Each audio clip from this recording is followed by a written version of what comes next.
શ્રી કૃષ્ણાય વયમ નમઃ. શ્રી ગુરુભ્યો નમઃ.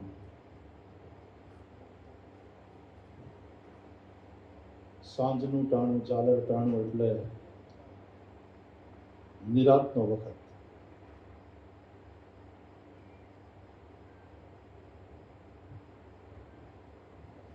જેટલું મહત્વ પ્રવૃત્તિનું છે એટલું જ મહત્વ નિવૃત્તિનું પણ છે.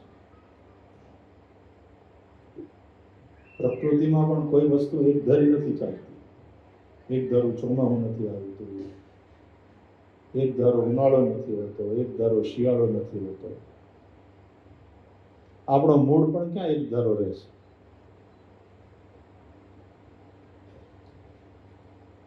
જીવનમાં પણ અપ્સ એન્ડ ડાઉન્સ આવ્યા કરે. સબ દિન હોત અને એક સમાન. પણ એ બધાની વચ્ચેથી માણસે પોતાની નિરાત, પોતાનો આરામ, પોતાના આનંદની ક્ષણો શોધી લેવાની હોય છે. મેં કોઈક જગ્યાએ વાંચ્યું હતું અંગ્રેજીમાં, એટલે પહેલા અંગ્રેજીમાં કહીશ પછી સમજાવું. आप तो वैसे पढ़े लिखे लोग हो. Happiness is not the outcome of something.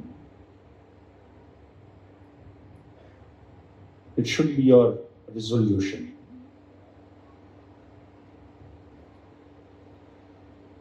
જે માણસ એકવાર નિર્ણય કરી લે ને કે મારે મોજમાં રહેવું છે, એ ગમે તે પરિસ્થિતિમાં મોજમાં રહે. આમ કરવું તો મોજ શક્ય છે. આવી શરતી મોજ માણસને મોજથી આગો રાખે.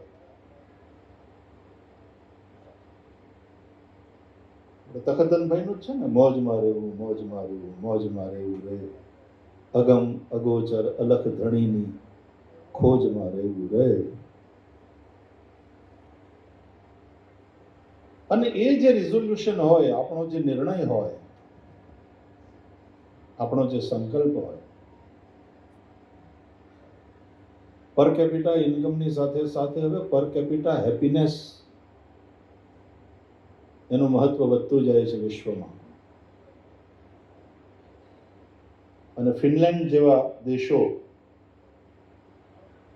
એ બાબતમાં ઘણા આગળ છે. આપણો પાડોશી ભૂટાન એ આગળ છે. આશ્ચર્યની વાત એ છે, કારણ કે હમણાં જ આવ્યો તો આ સ્ટડી, ઇન્ડિયા કરતા પણ પાકિસ્તાન આગળ છે હેપીનેસની બાબતમાં. હવે આર્થિક દશા આપણા એ પાડોશી દેશની જે છે,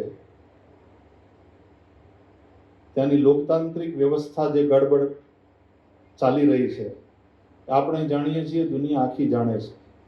અને અત્યારે આપણે ભારત વિકાસની જે હરણફાળ, અને એમાં કોઈ ડાઉટ નથી કે થોડા જ સમય પછી ભારત વર્લ્ડની થર્ડ ઇકોનોમી હશે, બિગેસ્ટ ઇકોનોમી હશે. અને જે રીતે જઈ રહ્યા છીએ, અને જે રીતે આમ દૂર દૂરથી ત્રીજી ટર્મ પાકી દેખાય છે, એમાં આ વાત પાકી છે કે એ સ્થાને ભારત જઈને રહેશે. પર કેપિટા ઇન્કમ પણ ઊંચી જશે. કોકની વધારે આવક હશે, કોકની ઓછી વધશે, પણ વધશે પાકી. પણ પ્રશ્ન આવે છે હેપીનેસમાં, કે એ બાબતમાં જો આપણે પાકિસ્તાનથી થોડાક પાછળ છીએ તો થોડો ગંભીરતાપૂર્વક વિચાર કરવાનો તો થાય કે બધું હોવા છતાં માણસ કેમ આનંદથી દૂર રહે છે.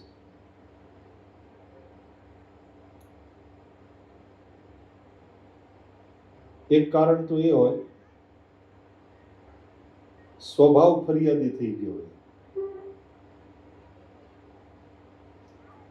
આપણા ભીખુદાનભાઈને એવા કલાકારો કહે ને કે ઘણા તમે ગમે એટલું કરો, તમે આમ પાપણની વચ્ચે કીકીની જેમ રાખો ને સંભાળીને, તો એમ કે પાપણ વાગે.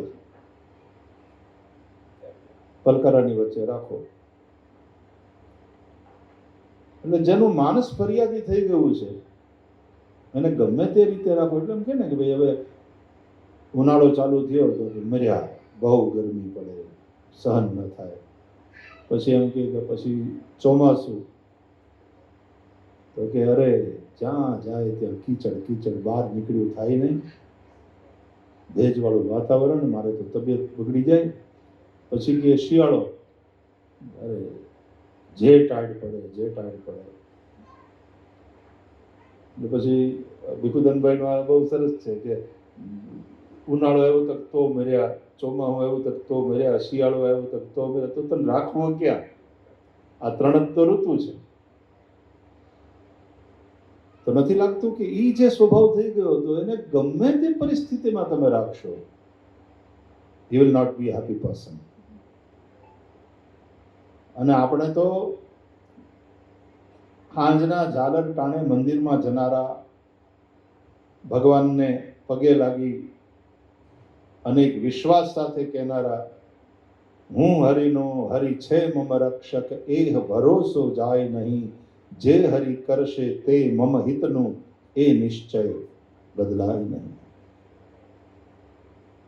જે પ્રાપ્ત છે એ પર્યાપ્ત છે અને એમાં હું પ્રસન્ન છું, પણ મારે પ્રોગ્રેસ કરવો છે.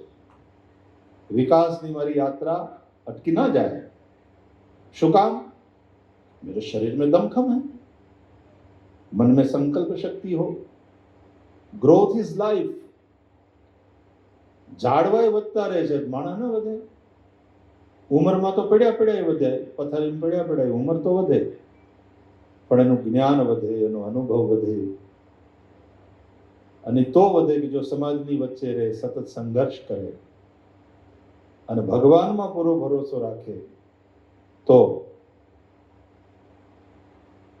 આનંદમાં રહે, મોજમાં રહે.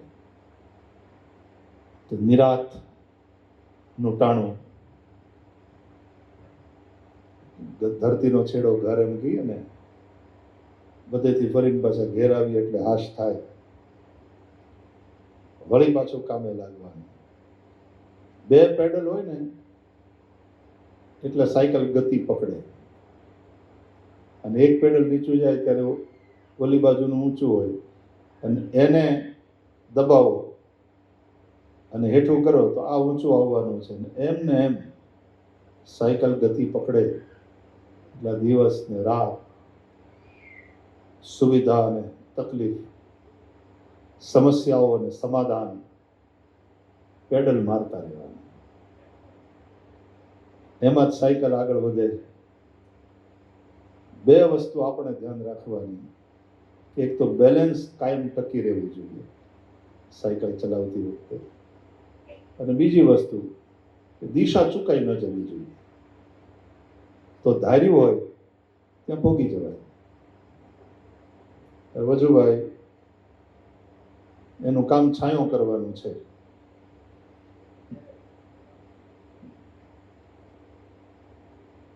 અને એ જે છાંયો કરે છે ને, એટલે નીચે બેસીને કેટલાય પરણે, કેટલી કથાઓમાં લોકો બેસી અને કથા સાંભળે, સંકીર્તન કરે, હરિગુણગાન થાય. એ છાયામાં કેટલી રાજકીય સભાઓ થાય, પણ એનું કામ છાંયો કરવાનું છે. ભગવાનની દયાથી હવે ધવલે સંભાળી લીધું છે. પણ સંતોષ એક વસ્તુ છે કે ભગવાને ઘણું દીધું, પ્રાપ્ત છે એ પર્યાપ્ત છે, પ્રભુનો પ્રસાદ છે, ખૂબ સુખી છીએ, બરાબર. તે નવું કંઈ નહીં કરવાનું, અગરબત્તીનું હારવાર નવું કરશું. વળી પાછા બીજા બે છોકરાઓને કામે લગાડ્યા. અને ધવલ મંડપમાં ત્યાં આજુબાજુ કરજે, હવે તું સુગંધિમ પુષ્ટિવર્ધન વ્યાસપીઠની આજુબાજુ. આ છોકરાઓ હવે આ અર્ધનિવૃત્ત છે વજુભાઈ, એવું છે ને. તો હવે સામાજિક કાર્યમાં બરાબર સારો સમય આપીને લાગ્યા છે. હવે આ પ્રવૃત્તિનો સમય આ છોકરાઓનો છે. આ ઉંમરે જે જોશ હોય, જે ઉત્સવ, ઉર્જા હોય અને એને કારણે જે ઉત્સાહ હોય, એને કારણે નવું નવું નવું નવું જે પ્રાપ્ત છે પર્યાપ્ત છે. પ્રસાદ છે પ્રભુનો, એમાં પ્રસન્નતા છે. પણ ગ્રોથ ઇઝ લાઈફ. નવું નવું નવું કરતું જ રહેવાનું. દિલીપભાઈ, એક સંસ્કૃતમાં એવું કહેવાય, અસંતુષ્ટા દ્વિજા નષ્ટા. બ્રાહ્મણ અસંતુષ્ટ હોય ને એ નષ્ટ થાય, અસંતોષી બ્રાહ્મણનો નાશ થાય.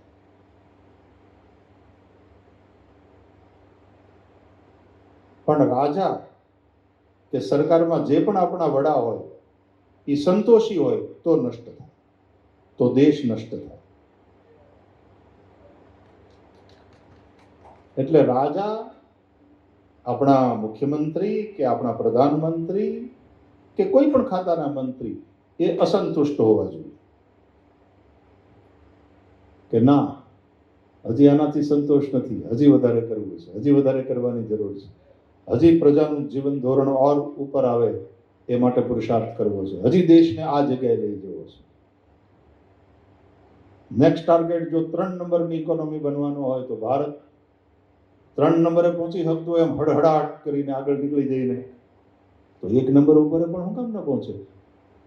20 વર્ષે, 30 વર્ષે, 40 વર્ષે. અને એટલા માટે કે કોઈક સમયે ભારત હતું એ જગ્યાએ. ભારતનો રૂપિયો એટલો મજબૂત હતો. તમે બધા રાજનીતિક ક્ષેત્રના અને વેપારી માણસો બેઠા છો એટલે તમારી સામે આ ચર્ચા કરું છું. અત્યારે નિરાતે ઓટલે બેસીને હાંજને ટાણે નિરાતવા એમ કે ને, આવો ને ક્યારેક નિરાતવા, એવું ટાણું છે એટલે આ ચર્ચા કરું છું.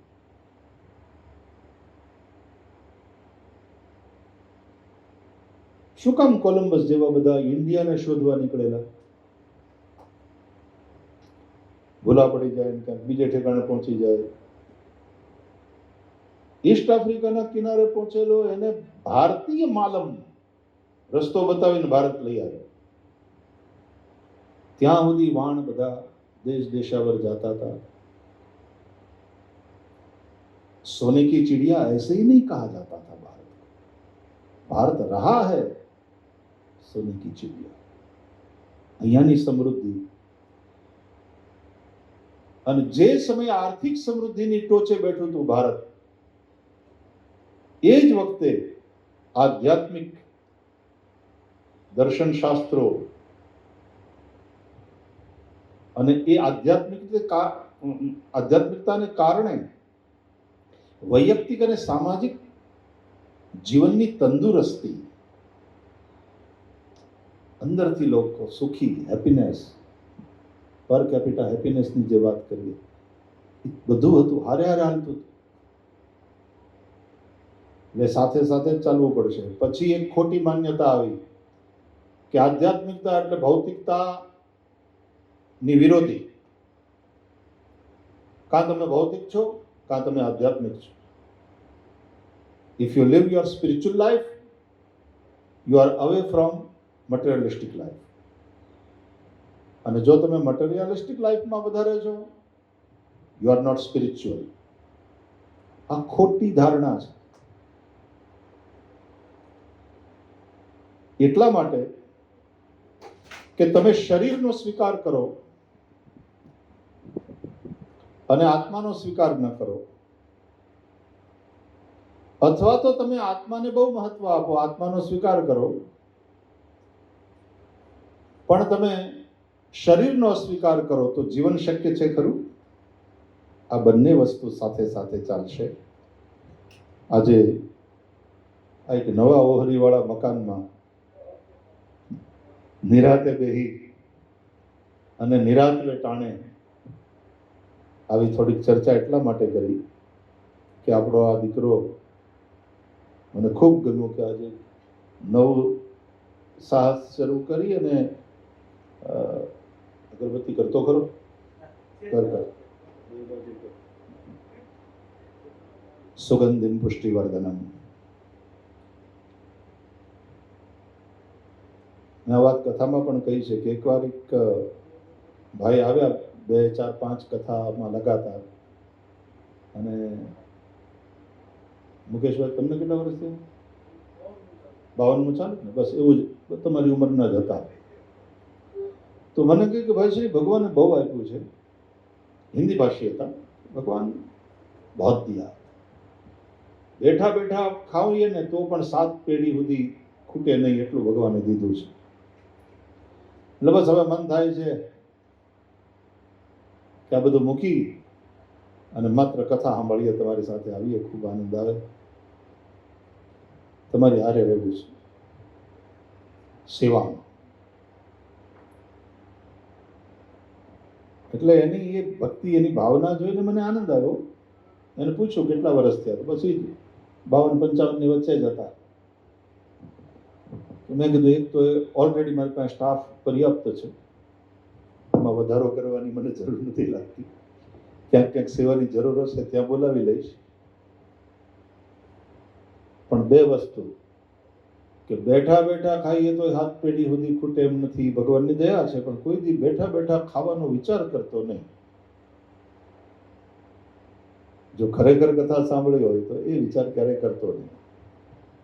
કારણ કે કુર્વન્નેવેહ કર્માણિ જીજીવિષે છતમ સમાહ, એવું વેદો કહે છે. અને બીજું કે સંતોષ છે એ સારી વાત છે, પણ આ ઉંમર રિટાયર થવાની નથી. તને નથી જોતું તો હજી આ ઉંમરે બીજા 2 નવા ઉદ્યોગ કેમ લાગે એના પ્લાન કર. કારણ કે એ નવા ઉદ્યોગ કરીશ તો એનાથી બીજા કેટલાય ચૂલા, કેટલા લોકોને રોજગાર મળશે, રાષ્ટ્રને પણ રેવન્યુ મળશે, જીડીપીમાં વધારવામાં ક્યાંક ને ક્યાંક તારો સહયોગ હશે,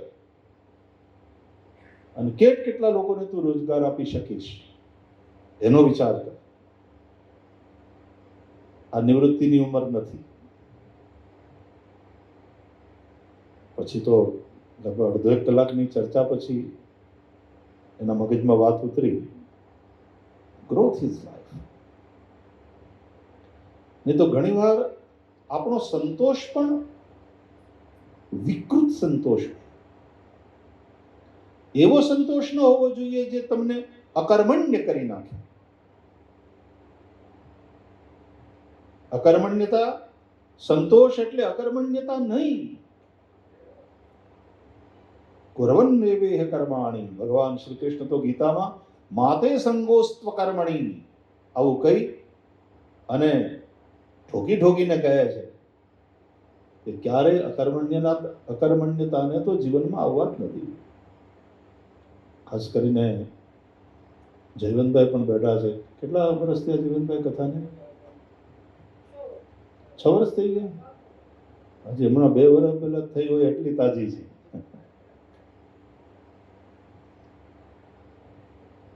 હવે આ આપણો દીકરો પછી મોરારી બાપુની કથા હોય કે હું ક્યારેક ક્યાંક સેવામાં, કારણ કે અમે ઓલા યજમાનને તો એવો કોઈ દુરાગ્રહ ન રાખીએ, પણ આંગળી ચીંધણું તો એટલા માટે કરીએ કે એટલું સારું કામ છે એનું, કે આને હોંપી દેશો પછી બીજી કઈ ચિંતા નહીં રહે.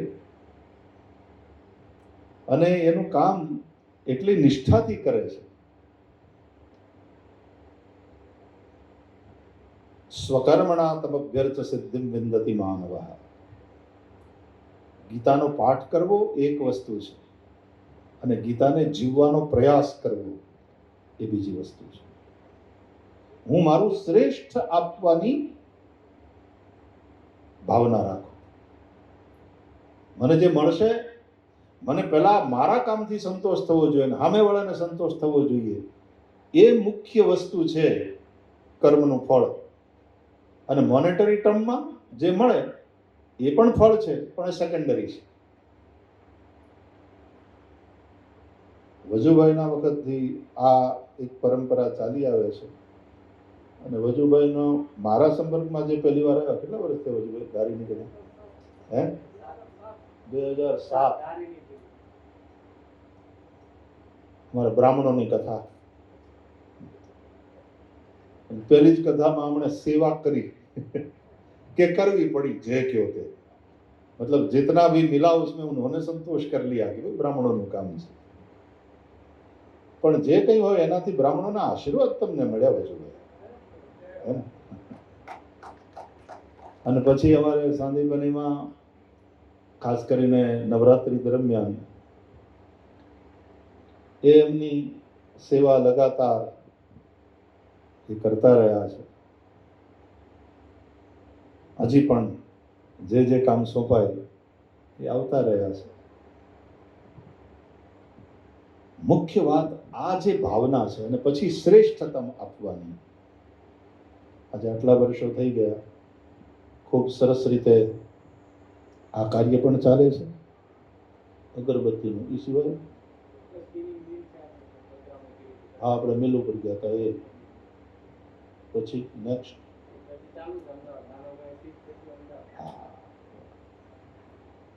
ઓલી લીલી છમ વાડી જોઈને જેમ મજા આવે ને, અને છોકરાઓ નવા ઉદ્યોગ, એક કેલ્ક્યુલેટિવ રિસ્ક તો દરેકની અંદર હોય છે, પણ એ સાથે આ સાહસ એ ક્યારેય ન જાય, અને ઉત્સાહ.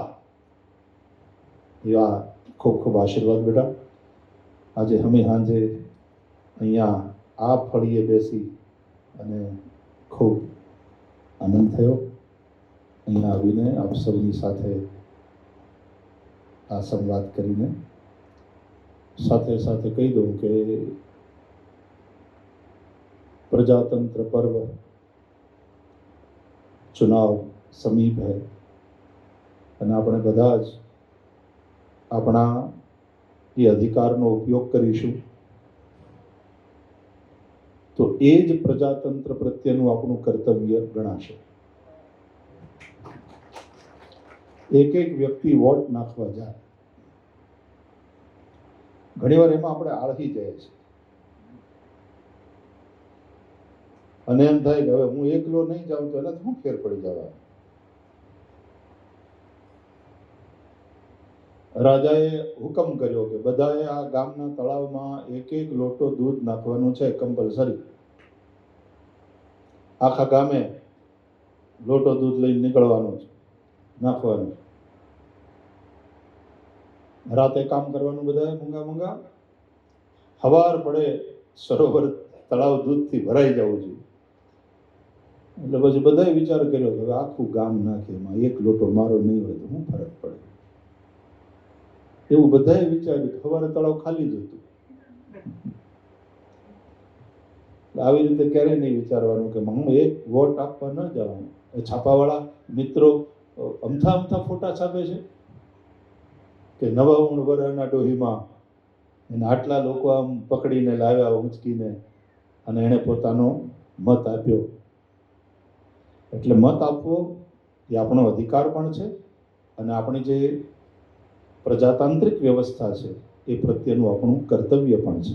એક નાગરિક તરીકે આપણે સૌ આપીશું. મેં મારી કથાઓને મારા પ્રવાસને રીતે એડજસ્ટ કરી લીધા છે કે મારા ક્ષેત્રમાં જ્યારે મતદાન છે ત્યારે હું ત્યાં જઈને એકવાર તો કથા એવી રીતે અપાઈ ગઈ હતી દિલીપભાઈ કે હું અહીંયા સૌરાષ્ટ્રમાં, અને મતદાતા તરીકે હું નોંધાયેલો મુંબઈમાં, અને કથા પાછી સવારની. પણ કંઈક ભગવાને ગોઠવણી એવી રીતે કરી લીધી કે હું સવારની કથા પૂરી કરીને તરત નીકળી ગયો, ને સાંજની ફ્લાઇટમાં મુંબઈ જતો રહ્યો. બીજે દિવસે વહેલી સવારે ઉઠી મારા બૂથમાં સૌથી વહેલો વોટ કાસ્ટ કરનારો મતદાતા હું હતો. શ્રી ગણેશ જ મારાથી થયા. એટલે એ કરી નિશાન લઈ સીધો એરપોર્ટ, ત્યાંથી ઉડીને સીધા અહીંયા એરપોર્ટને, પછી મારી મૂકી ગાડી થઈ 10 વાગે બરાબર પાછો વ્યાસપીઠ ઉપર. અને બધાને મેં કહ્યું ખરું, કારણ કે એના પહેલા હું કીધા હવે હું પોતે જ ને મારી આંગળીએ જ નિશાન ન હોય તો કે મોઢે કેવું. એટલે પછી તે દિવસે મેં લાઈવ ટેલિકાસ્ટ તો થતું હતું જ, એમાં બધાને ઓલો ક્લોઝઅપ દેખાડી કે હું કરી આવ્યો. મુંબઈ જઈને અને પાછી કથા શરૂ થઈ ગઈ છે. એટલે તમે લોકો જો કરીને બેઠા હોય તો બેસજો, નહીં તો હું ધૂન ગવડાવું છું. ત્યાં સુધીમાં જે બાકી હોય બધા જઈને આપી આવો. એટલે આપણે બધા જ અહીંયા આપણે 7મી છે ને, 7મી મે બધા જ પોડકાસ્ટ કરીશું, મતદાન કરીશું, પ્રજાતંત્ર પ્રત્યેની આપણી જે જવાબદારી છે એને નિભાવશું. એ પણ ભારત માતાની સેવા છે. આજે વજુભાઈને, પૂરા પરિવારને, ચિરંજીવી ધવલને, તુલસીને, માનસને અને બધા જ પરિવારજનોને, બા બાપાને પણ જાજા કરીને જય શ્રી કૃષ્ણ. ત્યાં હું આવ્યો હતો ત્યારે તો મળ્યા હતા, એ પછી ઘણા બધા વર્ષે જોયા. અને ઠાકોરજીની દયાથી એવા ને એવા છે. અને ઠાકોરજી તમને એવા ને એવા રાખે, હાજા નરવા. પ્રભુને પ્રાર્થના બધાને માટે. સર્વેત્ર સખિનઃ સંતુ, સર્વે સંતુ નિરામયા, સર્વે ભદ્રાણિ પશ્યન્તુ, મા કશ્ચિત દુઃખ ભાગ ભવેત. સૌને માટે પ્રાર્થના. અહીંયા સાથે સાથે અમારા પ્રણવભાઈ જેવા કવિને અને ગામ રમેશ પારેખનું, એટલે એનાથી માંડીને બધા જ કવિઓને, અહીંયાથી જે સાહિત્યકારો અને જે રાજનીતિક ક્ષેત્રના સિતારાઓ પણ મળ્યા. મુખ્યમંત્રી આપનારું આ શહેર, એ બધા જ પૂર્વ સૂર્યોનું સ્મરણ કરતા આપ સૌને જાજા કરીને જય શ્રી કૃષ્ણ.